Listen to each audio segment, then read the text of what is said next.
Namaste and welcome to Indian History and Archaeology. I'm Dr. Lajwanti Shahani, and today we have a very special guest with us for an interview with an archaeologist. Arun Malik is the Superintendent Archaeologist at the Bhubaneswar Circle of the Archaeological Survey of India.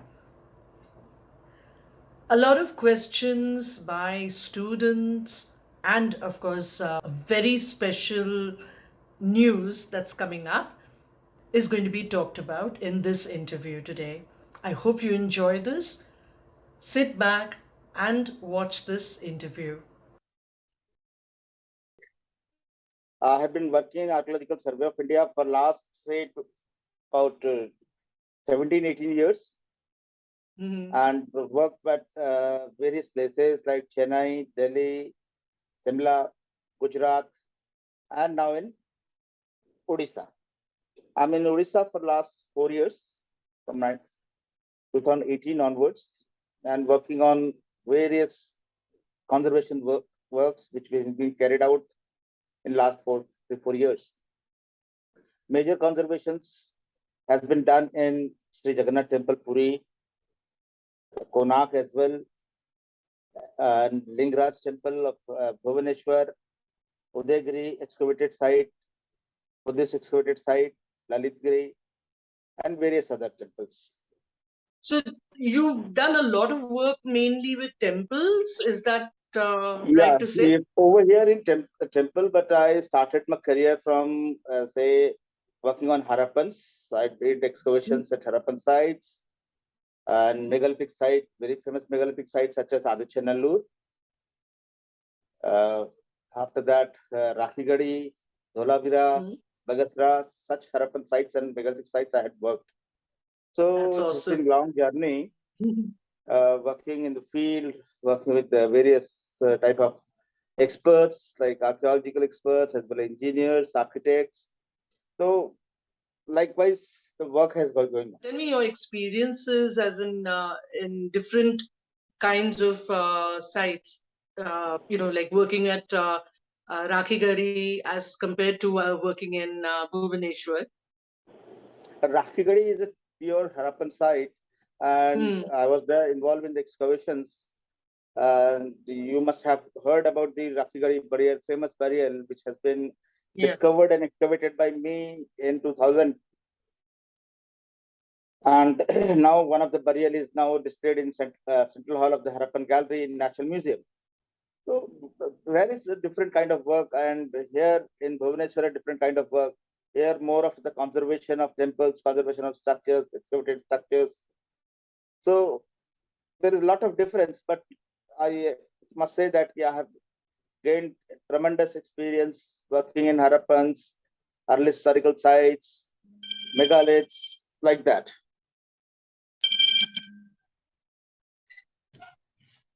So there's a lot of difference between the kind of sites that you work at. Yeah, definitely. There's a lot of difference, but we have been trained in Archaeological Survey of India and Institute of Archaeology, a rigorous diploma which I have done from Archaeological Survey of India Institute of Archaeology, which helped immensely.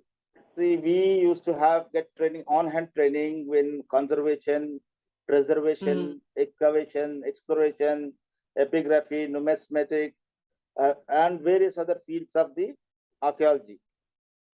So that helps a lot a person to groom as a true archaeologist. I get a lot of students asking me about how to do archaeology and what course do we need to do to get into archaeology. In fact, I think you're the best person really to talk about this. See, doing archaeology is a very lengthy thing. Actually, one has to complete his master's in archaeology. Then they have to go for doing PhD or diploma in archaeology from Institute of Archaeology. Nowadays, there are quite a few places where we can get diploma in archaeology. But Archaeological Survey of India Diploma in Archaeology, Institute of Archaeology is one of the famous and the oldest institution in India providing diploma in field archaeology. And after that, nowadays, opportunities are there in universities, State Department of Archaeology, Archaeological Survey of India, various museums. So the career opportunity is limited, but it is there.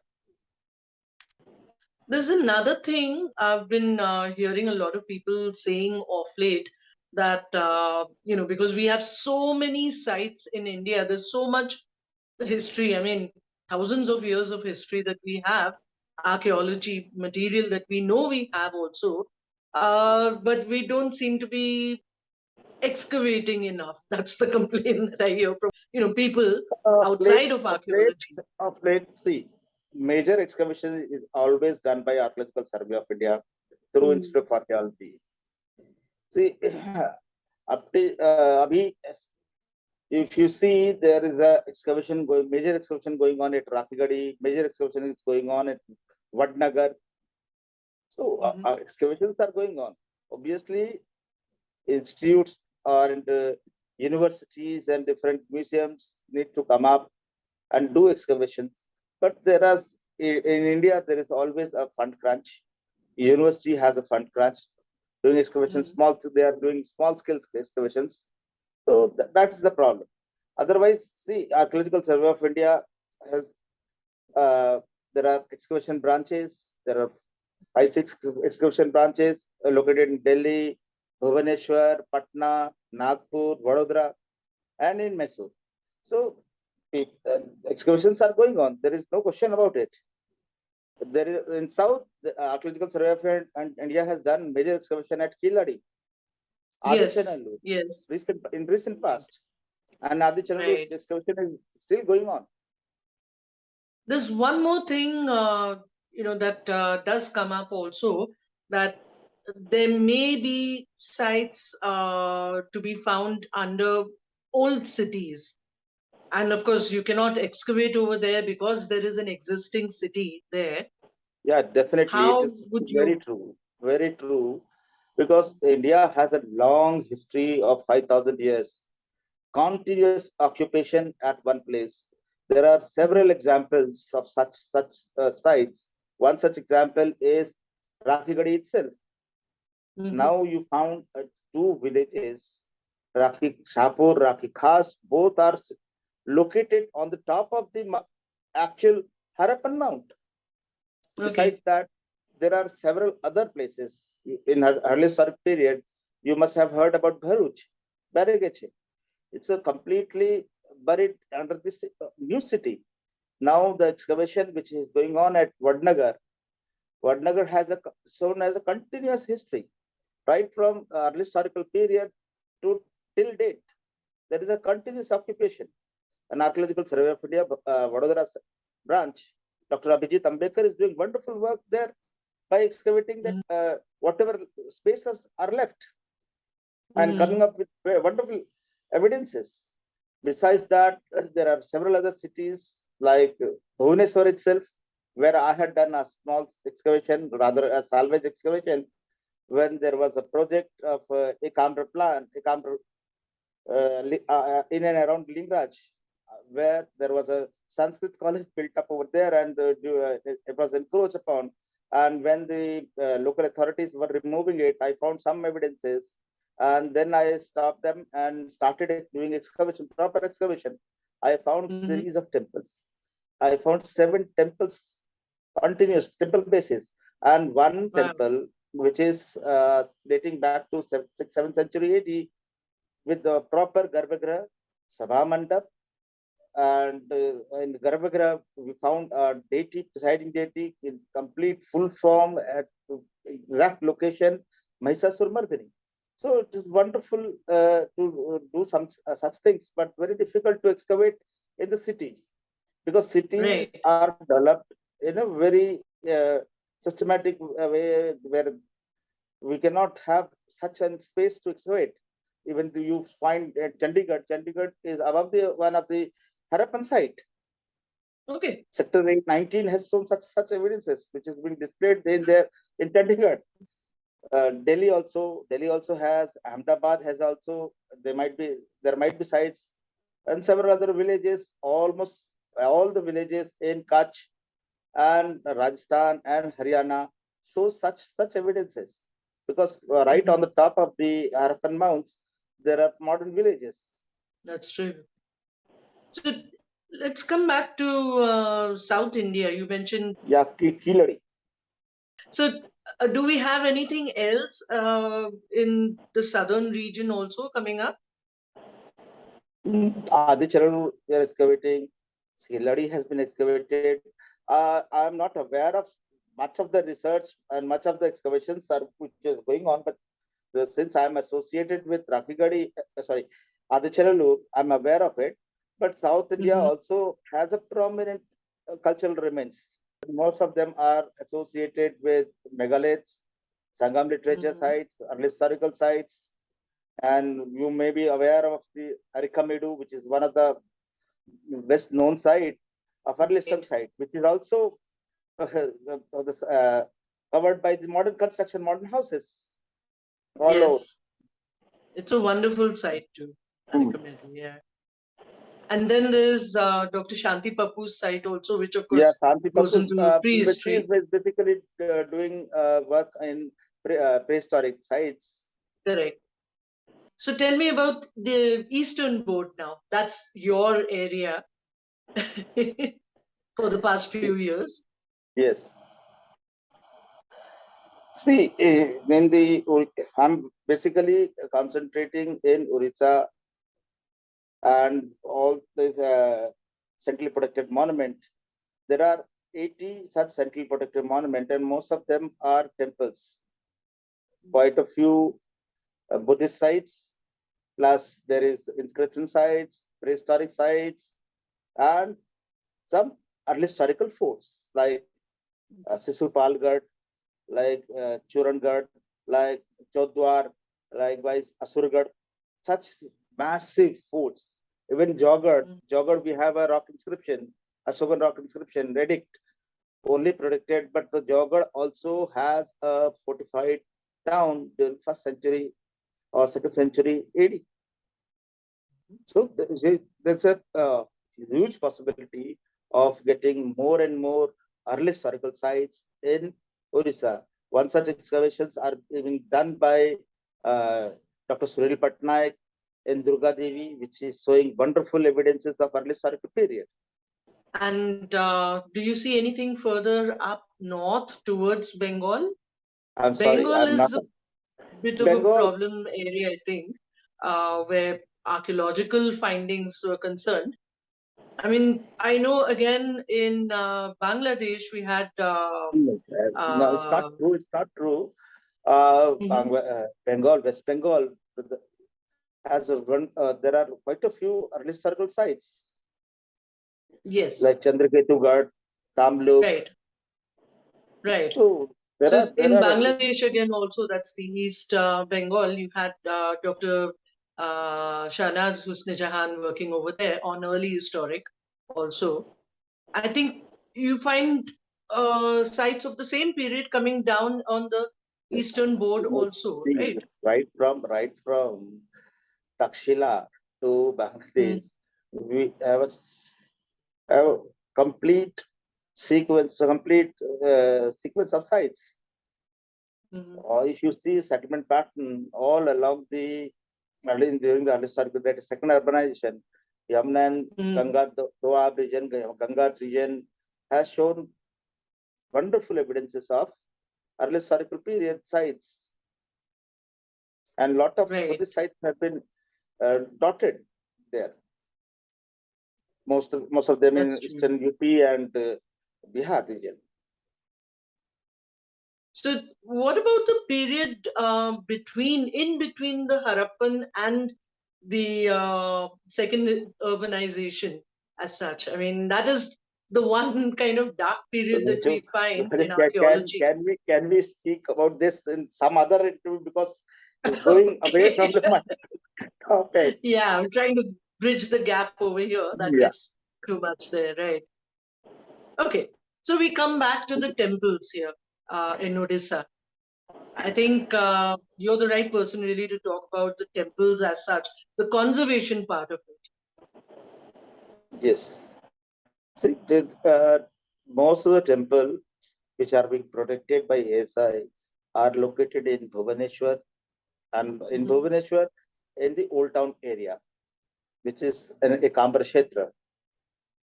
Plus, there are quite a few temples scattered all over the Odisha, which has been protected. Talking about the temple in Odisha, it starts from say 6th century AD to 13th, 14th century AD.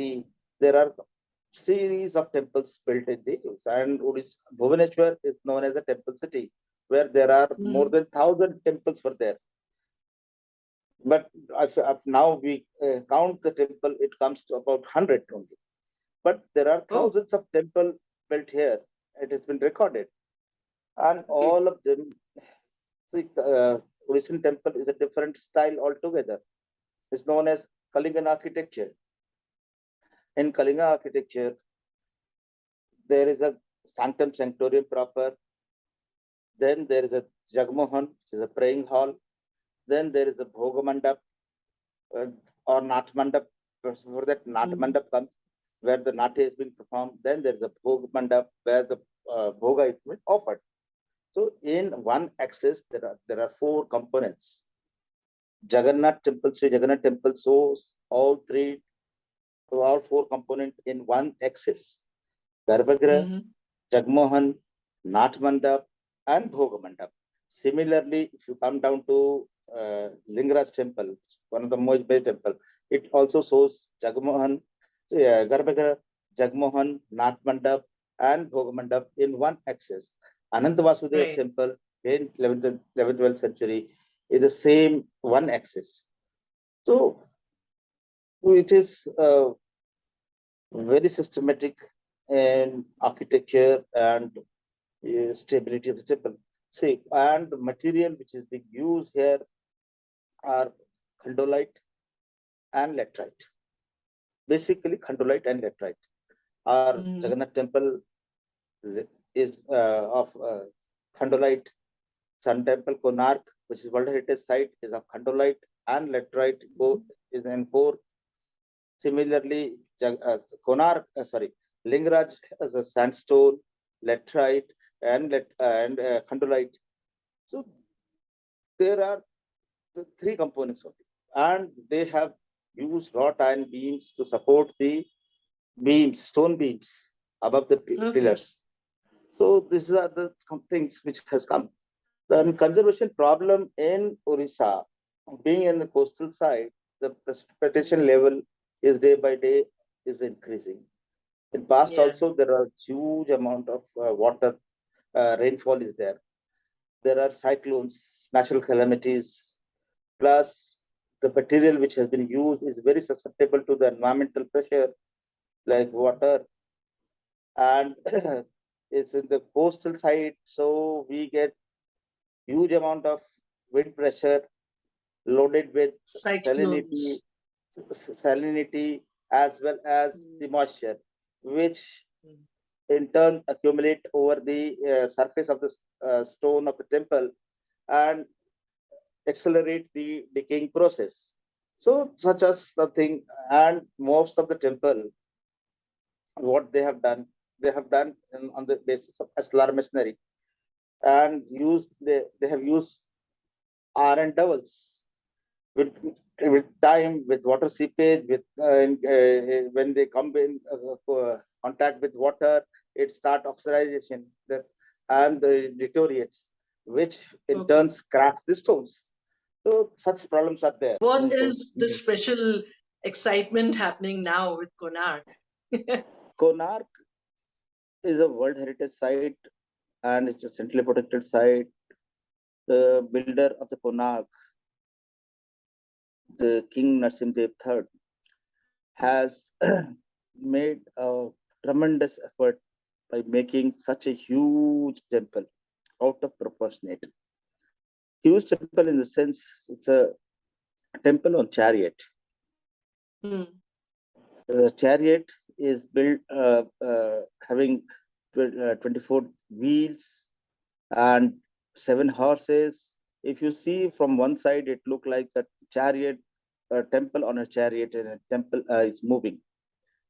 The Konark has a sanctum sanctorium proper, then Jagmohan, then there is a gap, and there is a Nat Mandap.